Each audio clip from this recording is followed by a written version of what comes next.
Car ఎప్పుడు నిదానంగా రోడ్డులో చూసి డ్రైవ్ చేస్తూ ఉండాలి. నువ్వు డ్రైవ్ చేయడం బాగా వస్తే ప్రేమ నువ్వు కలిసి షికారు వెళ్తూ ఉండొచ్చు.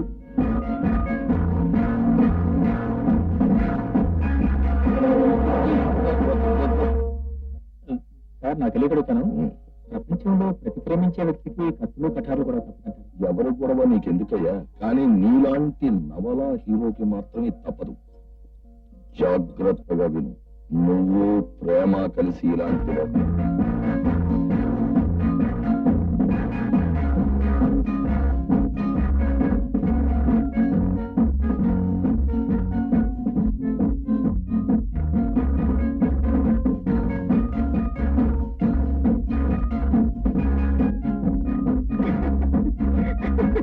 అదయ్యా ఈ పుస్తకాల్లో ఉన్న సారాంశం. పని పాట లేని వాళ్ళు కాగితాలు కళాలు దొరికాయి కదా అని పిచ్చి పిచ్చిగా దొరికేసిన పుస్తకాలను చదవమని నా ప్రాణం తీస్తున్నారు.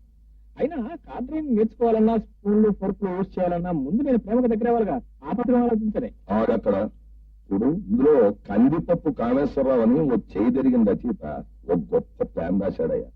ఆ ప్లాన్ కనుక నువ్వు వంట పట్టించుకున్నావా, ఆ పిల్ల దృష్టిలో నువ్వు #1 హీరో అయి తీరుతావు. నేను ఛాలెంజ్ చేస్తున్నాను, ఈ పుస్తకాన్ని మాత్రం చదువు.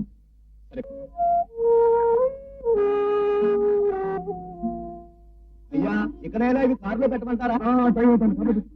చూడమ్మా ప్రేమ, మీ స్నేహితురాలు పెళ్లి విషయాల్లో అక్కడ వాళ్ళంతా మొహోట పెట్టారని అడ్డమైన పదార్థాలు తిన్నామంటే ఆరోగ్యం చెడిపోతుంది. ఆ పైన డాడీ ఉదయం నుంచి నువ్వు జాగ్రత్త చెప్తున్నావు, నువ్వు ఇలా చెప్తున్నావు అనుకో, ఆ ట్రైన్ కాస్త వెళ్ళిపోతుంది, నేను కాస్త ఇక్కడ ఉంటాను. అవునమ్మా, ఆ మాట చూడమ్మా, రైల్లో జాగ్రత్త, అది మన బస్సు కాదు. అనుకున్న రూట్ లో అనుకున్న స్పీడ్ లో వెళ్తానికి, పైగా దొంగల భయం ఒకటి. కిటికీ తలుపులు మాత్రం గట్టిగా మూసుకోమ్మా. ఏమిటమ్మా అట్లే నిలబడిపోయావు? నేను గట్టిగా వీ తలుపులు వేసి కూర్చుంటాను, నువ్వు ఎంతసేపు చెప్తావు చెప్పు. అలాంటి పని చేయకమ్మా, బయలుదేరు. అమ్మా ప్రేమ, పెళ్ళైన వెంటనే బ్రేక్ డౌన్ అయిన బస్సు లాగా అక్కడే ఉండిపోక వెంటనే బయలుదేరి వచ్చేయమ్మా. గీతులు బలవంతం చేస్తాను, అయినా ఆగిపోకుండా వచ్చేయమ్మా. డాడీ నేను వెళ్ళా వద్దా? అదేమిటమ్మా, ట్రైన్ టైం అయిపోయింది, బయలుదేరు. ఇదిగో నేను బయలుదేరుతున్నాను, ఇంక నువ్వేం మాట్లాడద్దు. ఇంకేం మాట్లాడమ్మా. అమ్మా ప్రేమ,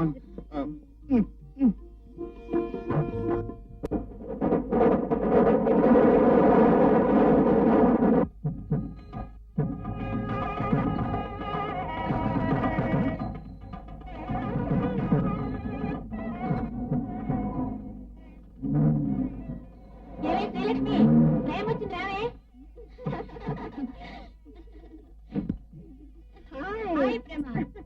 థ్యాంక్ యూ ప్రేమ, నా పిలుపుని మన్నించి నా పెళ్లికి వచ్చినందుకు చాలా థ్యాంక్స్. ఇది నిన్నటి నుంచి నీ కోసం ఎదురు చూస్తుంది. నా కోసం ఎదురు చూడడం ఏంటి, పెళ్లి కొడుకు 3 మూడు ఎప్పుడు వేస్తాడా అని ఎదురు చూడాలి.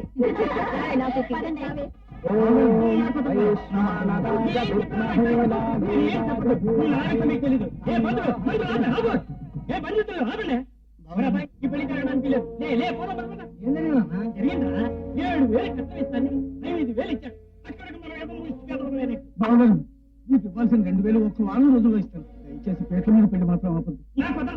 ఇంతవరకు వచ్చిన తర్వాత పీట మీద పెళ్లి ఆగిపోతే అంత బాగుండదేమో నాన్న. చాలా బాగుంటుంది. నువ్వు నోరు పోయి మాట నిలబెట్టుకోలేని మనుషులకి ఇలాంటి పనే చేయాలి. నువ్వు లేవరా? లే.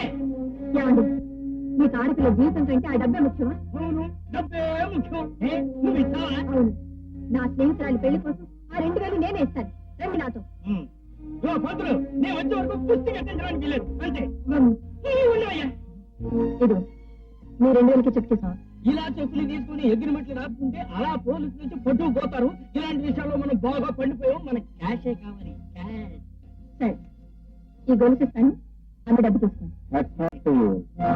స్నేహితురాల మెల్ల 3 మూలు పడేందుకు మీ మెల్ల ఉన్న గొలుసు కూడా త్యాగం చేస్తున్నాను.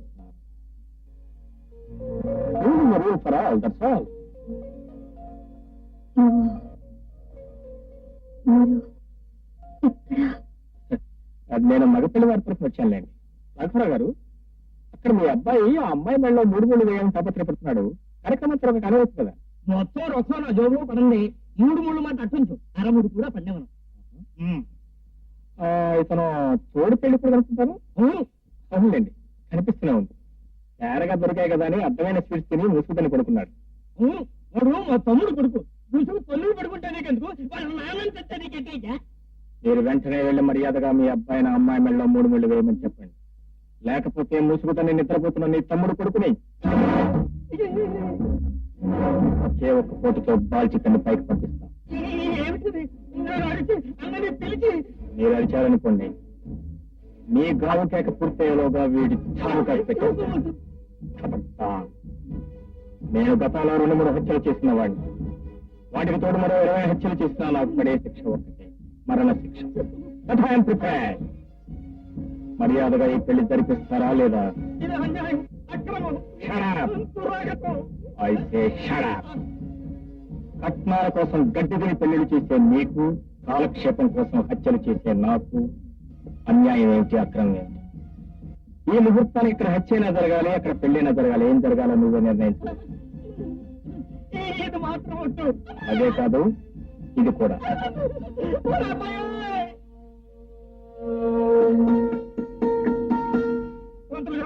చూడండి.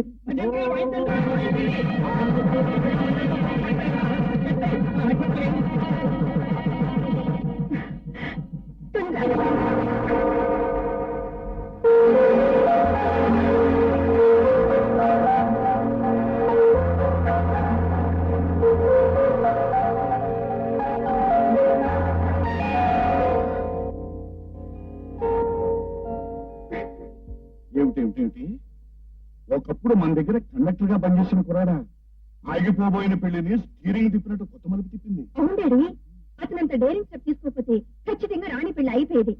అసలు అతని మాట, ఆ ధైర్యం, ఆ కత్తి తీయడం, ఆ బెదిరించడం అంతా హీరో చేసిన చెప్పదమ్మా. ఆ కుర్రాడు గురించి నువ్వు అంతగా చెప్తున్నావంటే బస్సుల పోటీలో గోల్డ్ కప్ గెలుచుకున్న బెస్ట్ బస్సు లాంటి కుర్రాడా ఉంటాడమ్మా. కానీ డాడీ, నాకు ఒకటే బాధ. రాణికి అతను చేసిన సహాయానికి థ్యాంక్స్ చెప్తాం అనుకుంటే అతను కనిపించలేదు. అంతలోనే మెరుపులా మాయమైపోయానుకో. తిరుపలా మెరిసే కుర్రాళ్ళే హీరోలు అవుతారమ్మా.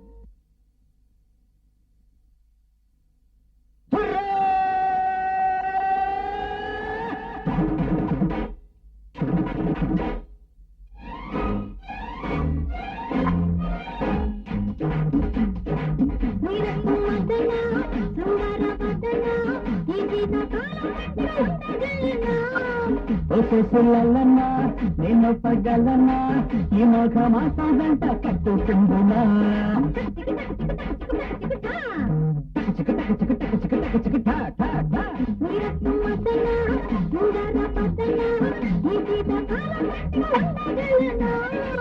ఒకేసులన్నా నేను పగలన్నా ఈ మోఘ మాసంట కట్టుకుందునా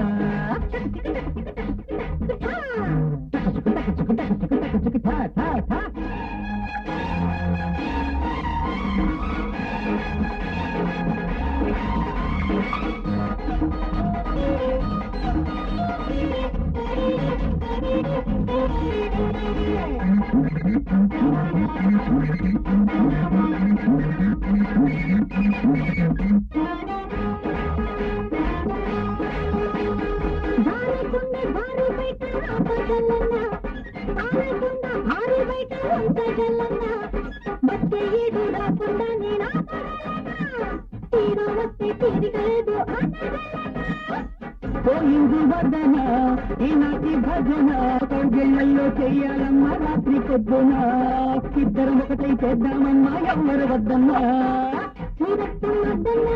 నేను పగలన్నా ఈ మాఘ మాసం గంట కట్టుకుందునా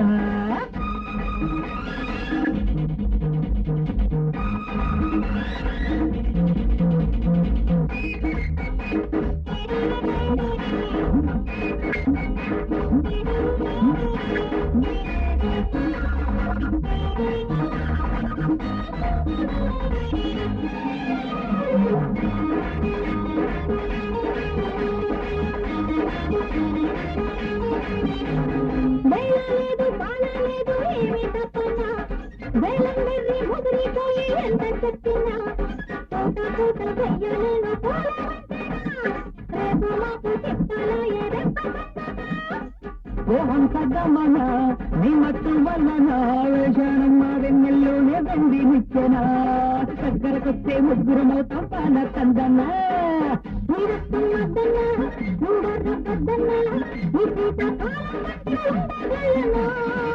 ఓకే పిల్లలన్నా నిన్న పగ్గలన్నా ఈ మాట మాసాగంట కట్టుకుంటున్నా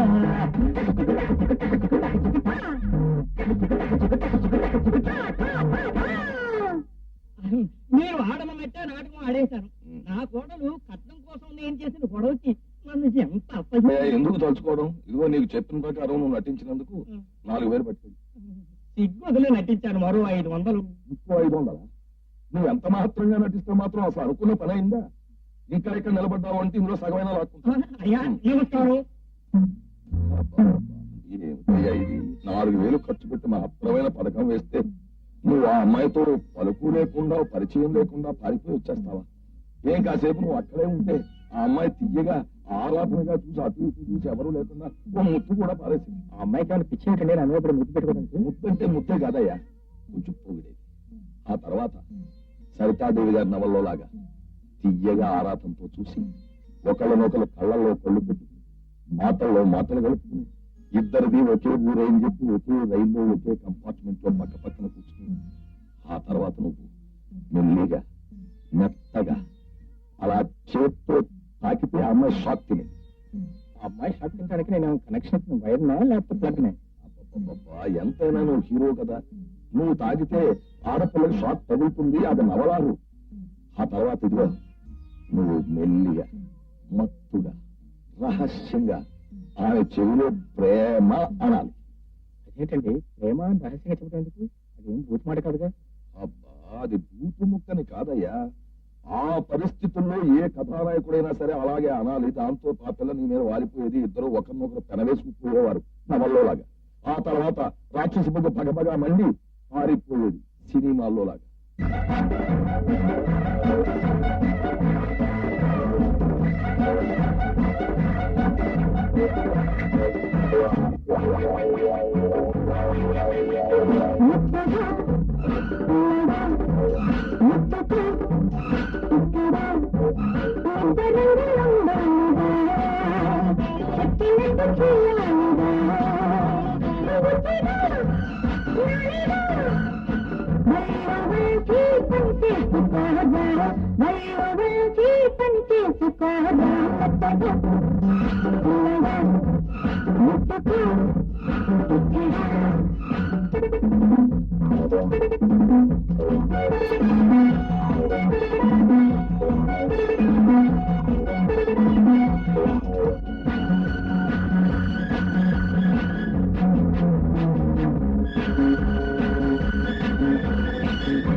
ఎందుకు ఇక్కడ ఇద్దరంగా ఉండాలిరా చెప్పినట్టు చేయాలిరా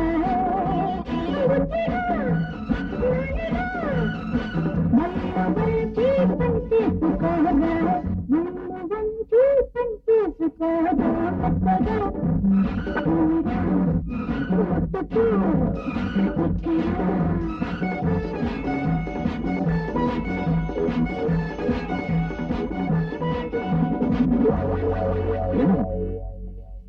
ఏమిటి రతీదేవి దగ్గర పాఠాలన్నీ నేర్చుకున్నావా? ఇంకో రోజు ట్యూషన్ కావాలా? మొహమాట పడ చెప్పు.